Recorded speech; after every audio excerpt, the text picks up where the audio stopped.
Ladies and gentlemen, the President of the United States. I do not need to tell you that we are still locked in a deadly struggle with our enemies, the enemies of our ways of life. And the war is still the chief job of each one of us, the greatest production of which we are capable, faithful adherence to regulations that make it possible to supply our men in battle with everything they need, and buying and holding war bonds. These are things that we at home must do to speed victory.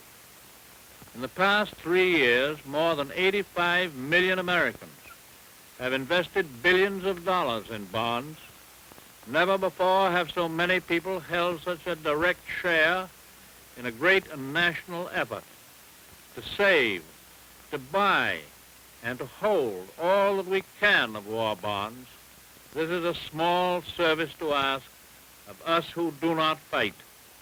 Yet it is one of the biggest things that we can do for our fighting men.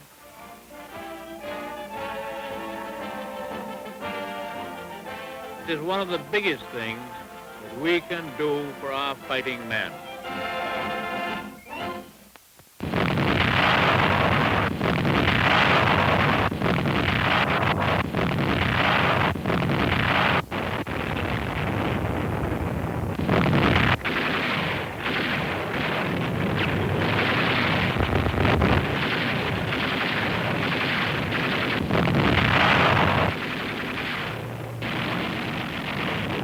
These are our fighting men. These are our bonds in action. Now, this minute. Here in battle, they speak to the enemy in words of steel, voices of thunder. Here right now, you, John, are speaking. And you, Mary. And you, Mike. And you, and you, and you. You're speaking because your name is on a piece of paper. War bond. The enemy listens to you and dies when America speaks.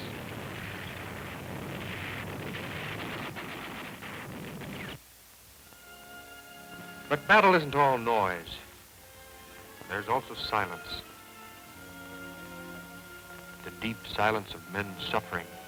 Here the words you speak fall soft and reassuring. Here your bonds say relief from pain.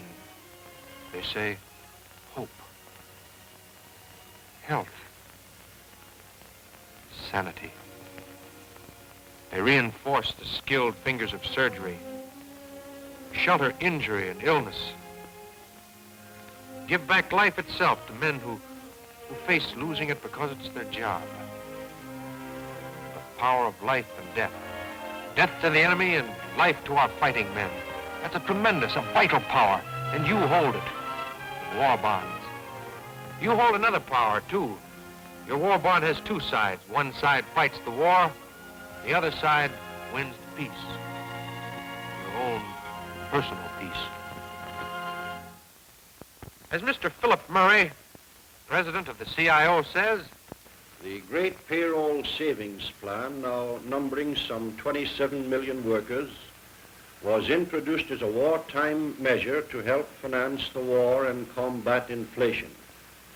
Few of us realized when it was introduced 3 years ago that it was also a powerful instrument for winning the peace.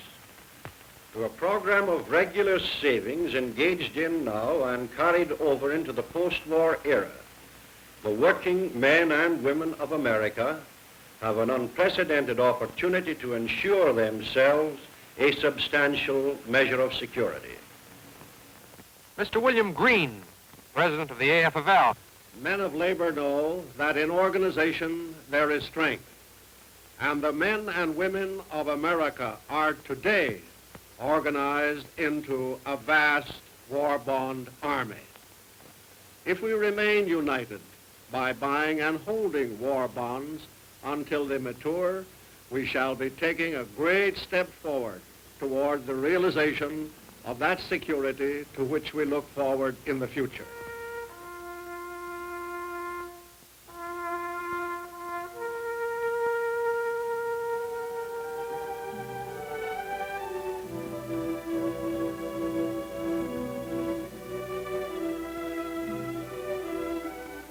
These, too, are our fighting men. They have security. Timeless and eternal.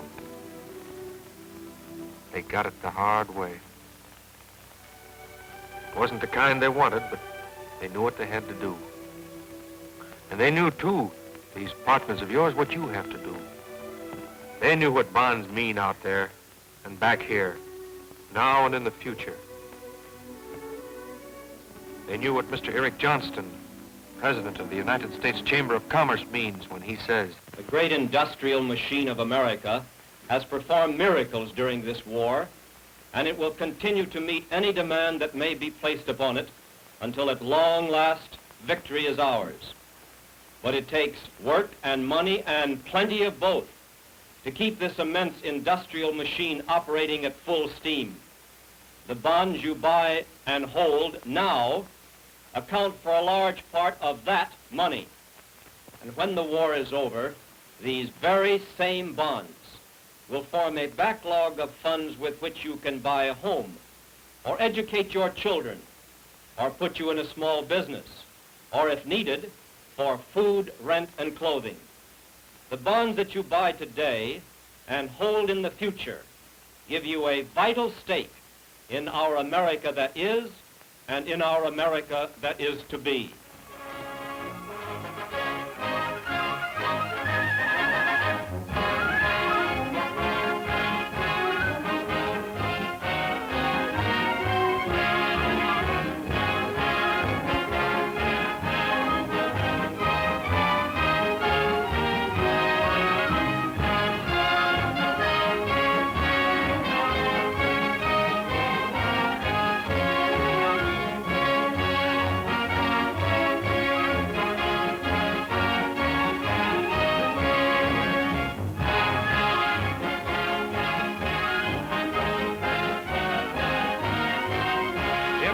To be. Where will you stand in it? Here's how some other Americans stand. We're buying and holding our war bonds for a little home in the suburbs. I have a boy in this war, and I'm saving my bonds for his education when he gets back. Me and my husband buying a war bond when my son come back from the war, and I buying a home out the country. My boy is going to go to a good American college. I buy bonds every payday, and I hold all that I've bought. When this scrap is over, I'm going into retirement and do lots of fishing. I got a brother over there. When he comes home, we're going to open up a filling station. If that doesn't work, we're going to open up some other business. I have been buying bonds since the beginning of the war, and will continue to buy and keep them until after the war, so as to have enough money to start into a business of my own. And now, the Secretary of the Treasury, Mr. Morgenthau. I think all of us have a better idea now what war bonds mean to the winning of the war and to our security in the future. But there are a few other things that you should know about your war bonds. The war bonds you buy, E-bonds, were especially designed for your protection. They're an obligation of the government and are guaranteed by the full faith and credit of the government in the same way as a dollar bill in your pocket, but with special privileges. Here are some of the special privileges you get with E-bonds. You can name someone in the family to own it with you, a co-owner, which means that you both own the bond like a joint savings account. You can name someone as beneficiary the way you do on your life insurance policy. This means that if you die, whoever you name beneficiary will get the money. Each E-bond is owned individually in your name. It's yours. It's worthless to anyone else. If it's lost or stolen, you can get another one. After 60 days, the E-bond is always redeemable in cash, and after 1 year, it is worth more than you put into it. The longer you hold the bond, the more it increases in value. For example, when you pay $75 for a $100 bond, this is what happens. The second year, it's worth $76.50. The fourth year, it's worth $80. The sixth year, it's worth $84.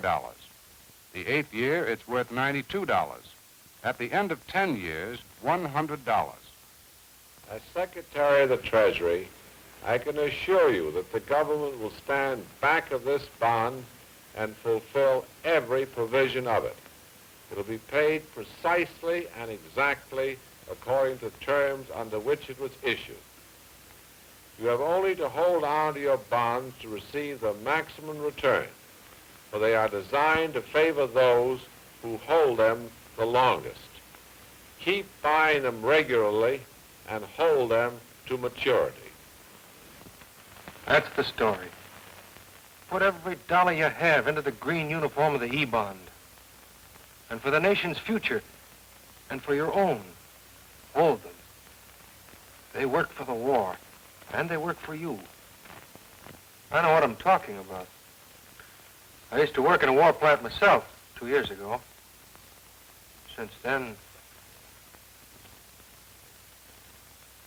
But I'm still buying bonds. And so are my buddies, millions of them. We're buying them and we're holding them. How about you?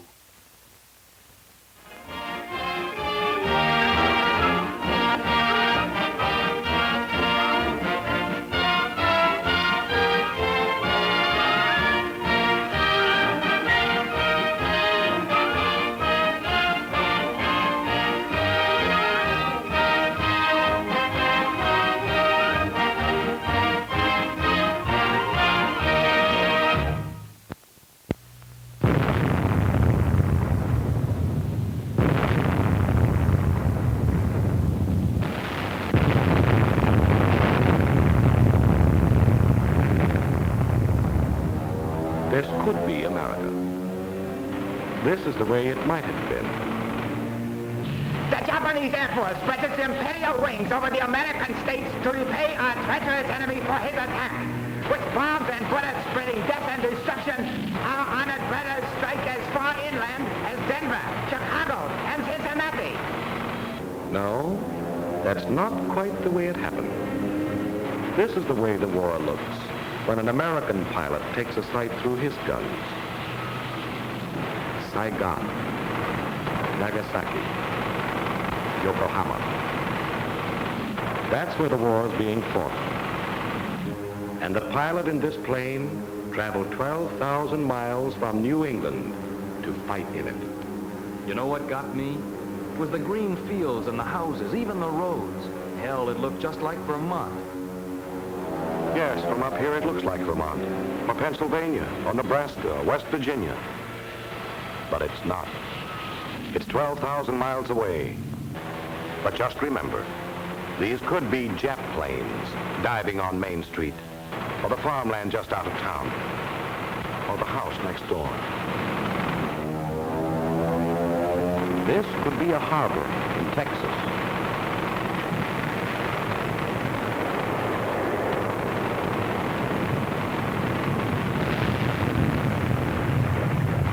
This could be a beach on the shore of Lake Michigan.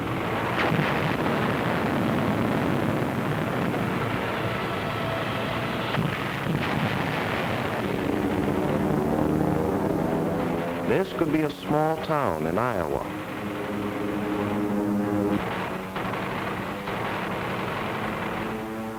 This could be a river in Indiana.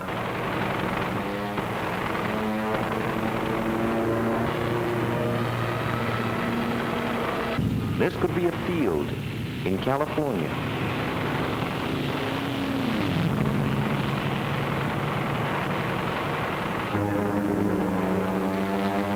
And this could be a 4th of July anywhere in America.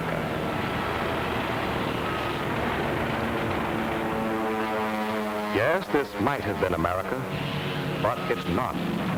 Instead, it's 12,000 miles away, and every mile was costly. Soon it'll be 13,000 miles away. And those last miles are going to be the most costly, in dollars and in debt.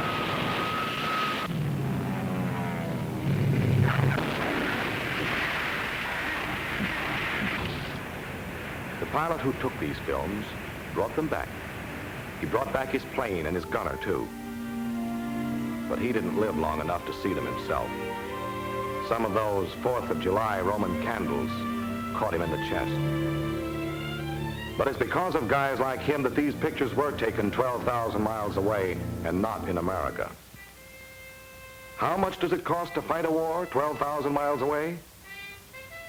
Well, before you begin counting the billions of dollars, remember, it cost this man his life. We can cut down the cost of life by buying war bonds.